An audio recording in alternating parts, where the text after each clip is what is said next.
Sergeant Jesse Joel Jesus Castro was serving in the U.S. Army in Iraq when he died in 2006. He was on his second deployment. His son, baby Jay, was just 12 days old.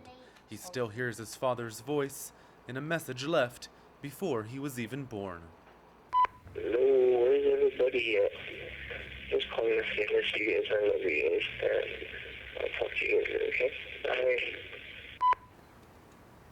I miss him a lot, and he took care of me,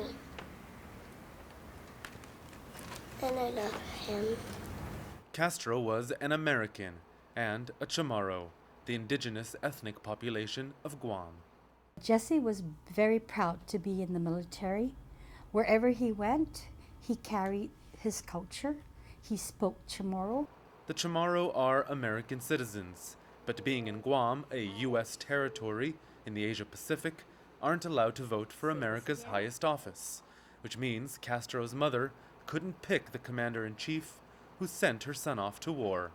Perhaps surprisingly, she's okay with that. It's not like, I'm depending on the president or the president is depending on my vote, Colonel Dyron Cruz says that hasn't affected recruitment for Guam's National Guard.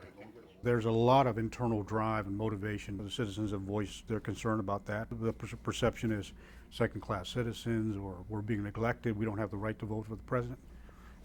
Personally, I don't think that has slowed anybody down. There's no disputing American patriotism in Guam. Nearly every family here has a relative who is or was in the U.S. military. In fact, per capita, enlistment here is higher than any U.S. state, and Guam isn't even a state. A distinction that bothers Chamorro grassroots activist and lawyer Levin Camacho. Our young men and young women are joining the military. They're being sent off to these places to protect the rights of those people to participate in their elections, while them and their families aren't able to participate in our own national elections for the United States.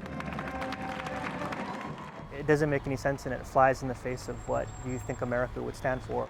In April, nearly 600 National Guardsmen from Guam deployed to Afghanistan. 2 more deployments are scheduled for the summer. They'll leave Guam fighting in America's war like Castro. But most will come home, alive. I'm proud of my son, and I know this is what he would want me to do. And that's why I keep the American flag out there and the Guam flag out there also. He represents our island of Guam and the United States of America. Roee Ruttenberg, CCTV, Barrigada, Guam.